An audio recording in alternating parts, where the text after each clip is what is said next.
मानव सभ्यता का एक अछूता सिरा जुड़ा है इन जंगलों से। सैकड़ों साल से छोटा नागपुर के इस इलाके में बहुत सी जनजातियां बसी हैं। आज भी आधुनिक समाज में लोग इन आदिवासियों के बारे में बहुत थोड़ा जानते हैं। यह कहानी है मुंडा आदिवासियों की।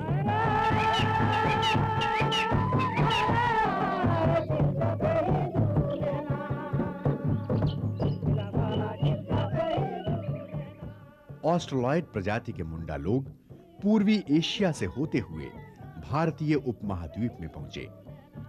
छोटा नागपुर में आ बसने की कहानी 6ठी शताब्दी ईसा पूर्व से शुरू होती है।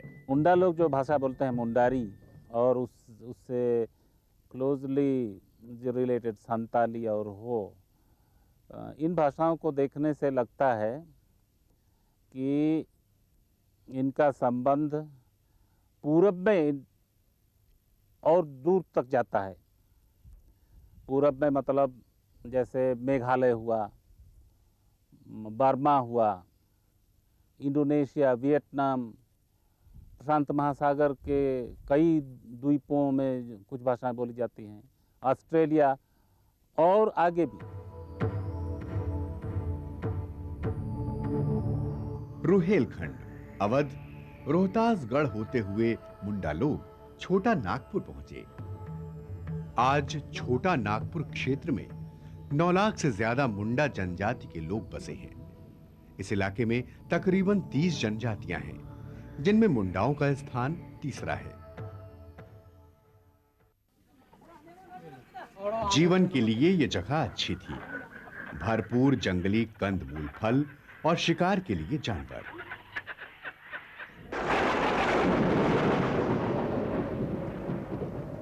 खेती के लिए भी अच्छी बारिश और उपजाऊ जमीन।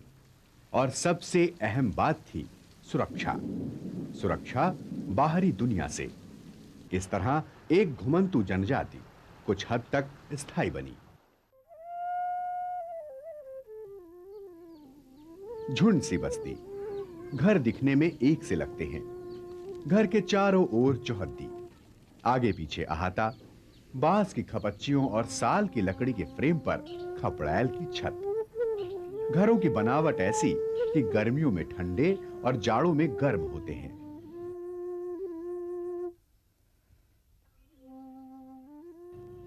आमतौर पर घर में 2 या 3 कमरे, मांडी ओढ़ा, अनाज रखने और पुरखों की आत्माओं के रहने का कमरा। इस कमरे में सिर्फ घर के ही लोग आ जा सकते हैं।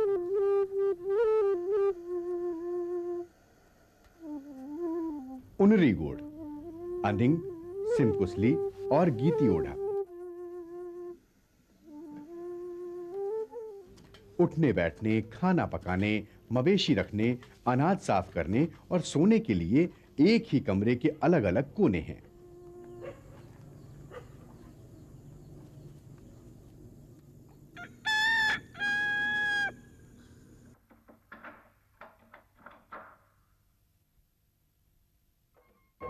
दिन उगने के साथ जिंदगी शुरू।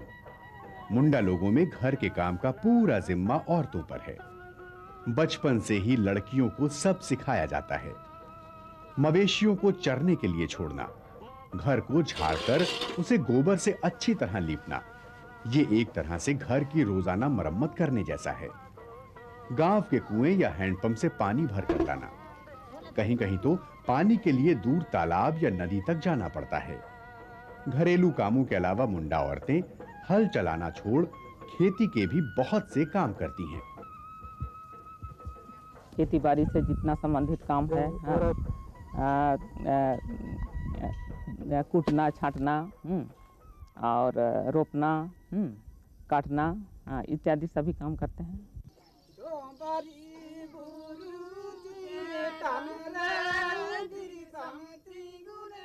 19वीं शताब्दी के अंतिम दौर में भारतीय स्वाधीनता संग्राम का एक महानायक उभरा, बिरसा मुंडा।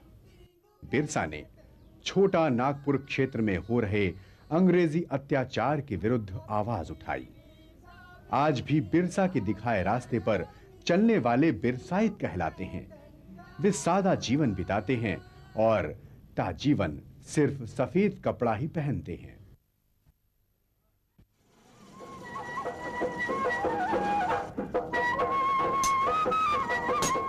काम में हाथ बटाने के लिए घासी, धांगन, पासरी, बिरहोर, सजहा, पाचा और लोहरा जैसी दूसरी जातियां जनजातियां मुंडा लोगों के साथ उनके गांव में बसती हैं। लोहरा औजार बनाने का काम करते हैं। लोहे को गला पीटकर कोई भी आकार देने में ये जनजाति माहिर है।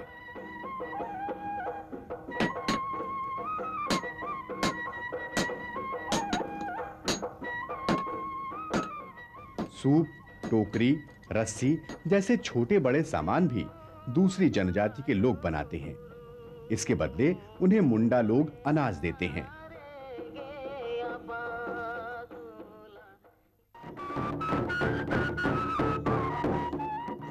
प्रकृति के साथ जीने का ही दर्शन है सरना।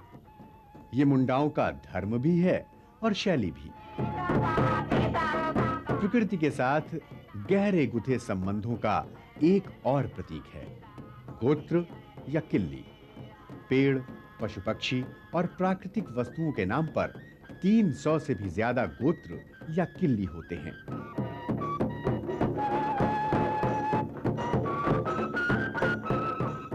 बेंगरा यानी घोड़ा, हंसा यानी हंस, कंदू एक तरह की मछली, अंबा एक फल, पारती घड़ियाल, जिरहुल एक तरह का फूल, ये सब गोत्रों के ही नाम हैं।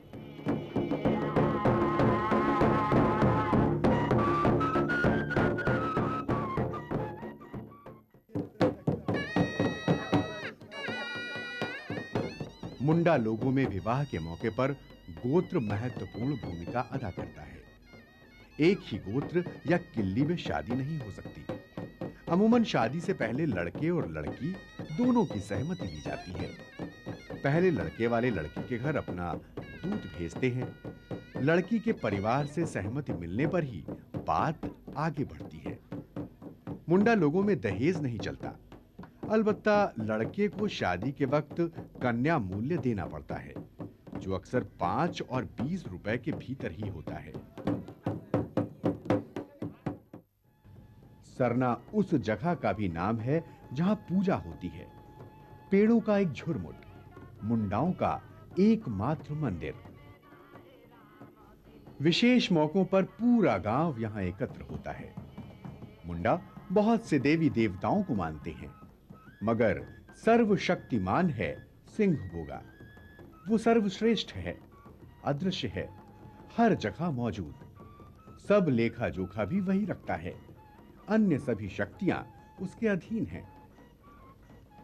हाथू बोंगा, देशावली, ओंडा बोंग, बुज बोंगा, चंदी बोंगा, इकिर बोंगा, नाम बोंगा, बनित और मेनित बोंगा अनेक देवी देवता और शक्तियां हैं जिनका संबंध प्रकृति से है, जो इनकी रक्षा करते हैं। समय समय पर इनकी पूजा जरूरी है। सरना धर्म का नाम भी है, पूजा स्थल का नाम भी है, जहाँ पर लोग प्रकृति की पूजा करते हैं, पेड़ पौधों की पूजा करते हैं, पहाड़ पर्वतों की पूजा करते हैं, नदी नाला की पूजा करते हैं, जिसमें वैज्ञानिक तत्व छिपे हुए हैं, जिसके चलते हम सरवाइव कर रहे हैं, जिसके चलते हम लोग जिंदा हैं। प्रकृति और मुंडाओं के बीच के संबंध का एक और पहलू है सासान। ये मुंडाओं का शमशान है। मृत्यु के बाद शरीर को यहीं दफनाया या जलाया जाता है।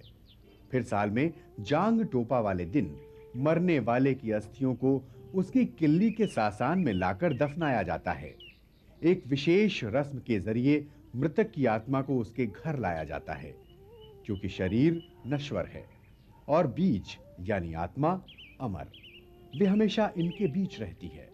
मृत्यु के डर को न्यूट्रलाइज करने का एक तरीका है। और ये जो भूत भितराना माने छाया भितराना जिसको हम बोलते हैं, छाया वापसी, एक तरीका उसके हिसाब से ये है कि आदमी अंदर से तो अमर होना चाहता है ना, तो ये अमरत्व की व्याख्या कैसे कोई करे। तो उसी का एक अनुष्ठान है। मोर तबोई में को तीसरी तबू 5 बजे ओखर गड़ा रे मीटिंग में ना ओड़ा तबू कना कना जगह रे के एना को शोभन आयु में अबू मोर तबोई में को।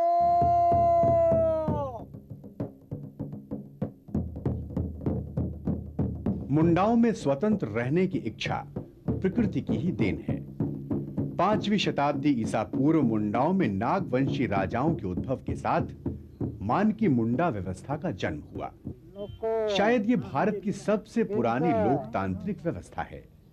मान की मुंडा विधायिका, कार्यपालिका और न्यायपालिका के साथ साथ सामाजिक सांस्कृतिक व्यवस्था के संरक्षण का भी काम करती है। गांव के मुखिया को मुंडा कहा जाता है। खेतों में दूसरे के मवेशी घुसने, नापदान, चौहद्दी, पारिवारिक झगड़े जैसी छोटी बड़ी समस्याओं का समाधान सब मिल बैठ कर करते हैं। 10-12 गांवों को जोड़कर एक मानकी बनता है।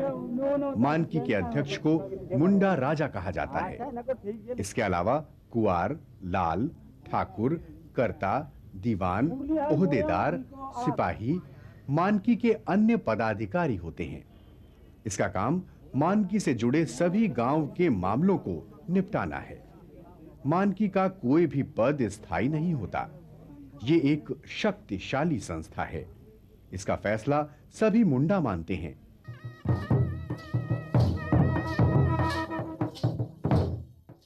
सरना की ही तरह अखड़ा भी मुंडा गांवों का महत्वपूर्ण स्थान है। अखड़ा अक्सर गांव के बीच का एक खुला मैदान होता है, जहां पंचायत की बैठक भी होती है। सामाजिक फैसले भी पूरा गांव यहीं बैठकर करता है और यही मुंडाओं का सांस्कृतिक रंगमंच भी है। मुंडा युवक युवतियां, बच्चे बड़े भी मिलकर नाचते गाते हैं। तुरही, ढोल, नगाड़े और बांसुरी पर थिरकते मुंडा, यह है पैका नृत्य, मुंडाओं की विजय गाथा। किस तरह अंग्रेजों से लोहा लिया। शुरू से ही स्वतंत्र रहने के आदि मुंडा लोगों ने अंग्रेजी हुकूमत का विरोध किया। वे किसी भी ऐसी सत्ता का विरोध करते रहे जो लोकतांत्रिक नहीं थी।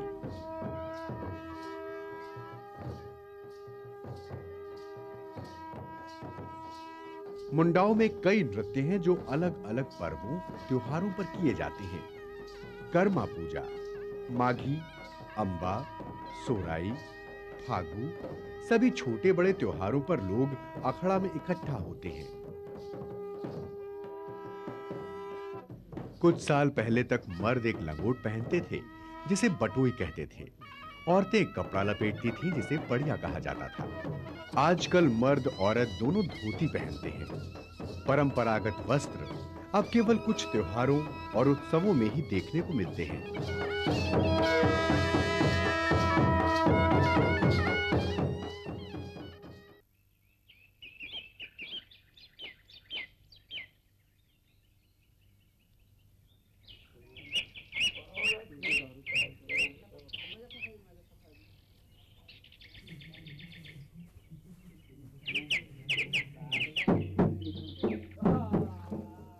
मान की मुंडा की तरह मुंडा लोगों की सामाजिक शैक्षणिक संस्था है धुमकुड़िया। यही वो युवा गृह है जहां रात में लड़के लड़कियां मिलकर नाचते गाते थे। आमतौर पर धुमकुड़िया गांव के अखड़ा के पास ही होता था। धुमकुड़िया के नियम सख्त थे। लड़के लड़कियों के लिए अलग अलग सोने की व्यवस्था थी।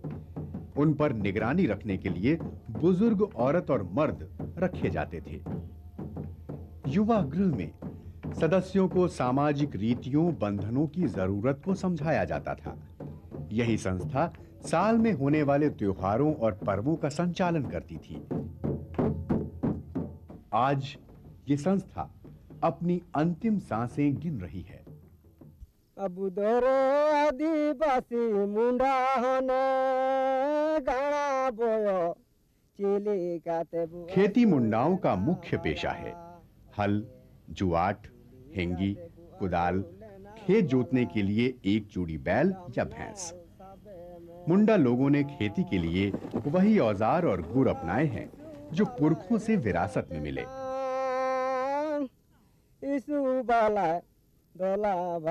खेती लायक जमीन को दो किस्मों में बांटा गया है, दोंड और टांड। दोंड निचली जमीन को कहते हैं। यहाँ सिंचाई के लिए पानी आसानी से पहुंच जाता है। ये जमीन उपजाऊ भी ज्यादा होती है। टांड ऊंची जमीन को कहते हैं। यहाँ पानी कम मिलता है और हर तरह की फसल भी नहीं उगाई जा सकती। इसी तरह मिट्टी को भी पैदावार के हिसाब से 6 किस्मों में बांटा गया है। खेतों को बुना करना, लेवा लगाना, रोपना, खरपतवार निकालना, उसकी निगरानी, फसलों की कटाई छटाई औरतें और मर्द दोनों मिलकर करते हैं।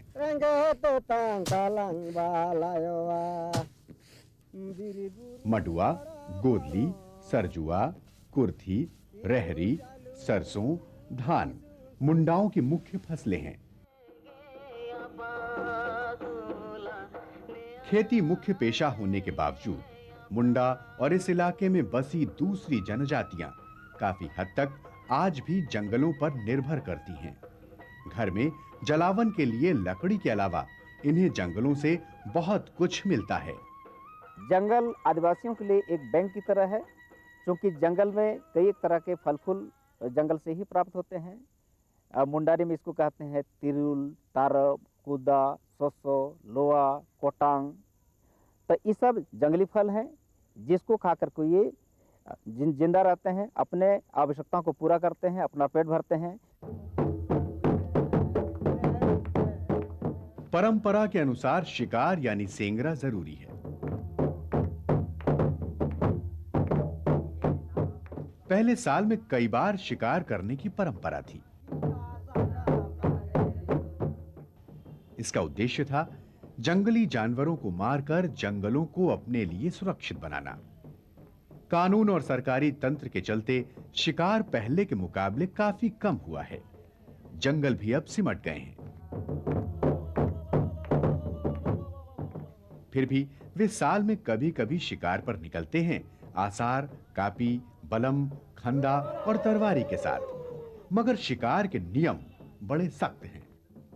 जहाँ तक ये जानवर की शिकार की बात है, उसमें भी कुछ नॉर्म्स हैं, कुछ नियम कानून हैं। जैसे मान ली कोई खरगोश है, गर्भवती है, तो उसको जनरली नहीं मारा जाता है। तो इस तरह का उनमें नियम है। और उसमें भी कुछ बाइंडिंग्स है। विशेष पर्व त्योहारों में ही जो जंगली जो जानवर हैं उनका शिकार करते हैं। क्योंकि जब शिकार करने जाते हैं तो किसी खास स्थान पर ही एक वर्ष में शिकार करते हैं, दूसरे वर्ष दूसरे स्थान पर शिकार करते हैं, तीसरे वर्ष तीसरे स्थान पर शिकार करते हैं। तो इस तरह का कुछ नियम कानून है। इसी तरह से जब मछली पकड़ते हैं, नदी में जब मछली पकड़ते हैं तो उसका जो 2 ब्रांच है तो एक ब्रांच को बांध दिया जाता है, उसके बाद मछली पकड़ा जाता है और उसके बाद उधर से पानी छोड़ देते हैं और कुछ दिनों के बाद दूसरे ब्रांच पर वे लोग मछली पकड़ते हैं। तो इस तरह का रिवाज है। अर्थात इस तरह का आदिवासी समाज से संबंधित लोगों में कॉन्सेप्ट है कि उसका पूंजी धन बिल्कुल ही समाप्त नहीं हो, वो उस धन के माध्यम से अपना नीड्स जो है, अपनी जो आवश्यकताएं हैं उसको पूरा कर सके। आधुनिक चिकित्सा और आयुर्वेद से कहीं पहले की बात है। मुंडाओं ने जड़ी बूटियों की खूबियों की पहचान और उसका इस्तेमाल किया। आज भी बहुत से इलाके जो डॉक्टरी पहुंच से दूर हैं, वहां पीढ़ी दर पीढ़ी आजमाई जड़ी बूटियां ही काम आती हैं। बुखार, दस्त, खांसी, सर्दी गर्मी जैसी छोटी मोटी बीमारियों के अलावा सांप का जहर उतारना, पोलियो, रेबीज, खसरा जैसी खतरनाक बीमारियों का इलाज भी जड़ी बूटियों से होता है। आदिवासी लोगों में सोशल फॉरेस्ट्री का कॉन्सेप्ट है। यही कारण है कि किसी एक पेड़ को काटने के बाद पेड़ के ऊपर में एक पत्थर लगाते हैं जड़ पर, ताकि पेड़ सड़े नहीं और ज़्यादा से ज़्यादा ब्रांच निकले। तो इस तरह से देखा जाता है कि आदिवासी लोगों में सोशल फॉरेस्ट्री का कॉन्सेप्ट पहले से रहा है और आदिवासी प्रायः जंगल को बर्बाद नहीं करते हैं, क्योंकि जंगल जो है उनका पूंजीधन है और अब इसके बिना ये जिंदा बिल्कुल ही नहीं रह सकते हैं। ब्रिटिश हुकूमत के दौर में ही यहां आधुनिक शिक्षा ने पैर रखा। तब से अब तक बहुत कुछ बदल चुका है। शिक्षा ही के चलते आज मुंडा लोगों की गिनती झारखंड की अगड़ी जनजातियों में होती है।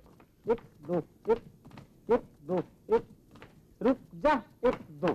अब है कि प्रत्येक ग्रामीण क्षेत्र में माँ बाप भी माने अब थोड़ा सा जागृति हो गए हैं कि बच्चा को हमको पढ़ाना ही है, हम पढ़ें या नहीं पढ़े हैं लेकिन हमको बच्चा को पढ़ाना है। और यही सोच के पहले के बच्चा और अभी के बच्चा में अंतर इतने ही है कि अब बच्चा भी माने हम पढ़ लिख के कुछ करें। मुंडा समाज अन्य जनजातियों और बाकी दुनिया के बीच की कड़ी है बाजार या हाट। 10-20 गांव के दायरे में यह हाट हर रोज एक गांव से दूसरे गांव घूमता रहता है। सभी जनजाति के लोग अपनी बनाई चीजें भी लाते हैं और यहाँ बेचते हैं। अभी कुछ साल पहले तक यहाँ सामान के बदले सामान की व्यवस्था कायम थी। यह हाट आज के बदले समाज का आईना भी है। पहाड़ी संस्कृति के संपर्क में आने से इनके संस्कृति में भी परिवर्तन आई है। आज यदि फुल पैंट पहन रहे हैं, धोती पहन रहे हैं, एक समय था कारिया पहनता था। बदलते वक्त के साथ सिर्फ मुंडा ही नहीं, पूरी दुनिया बदल रही है।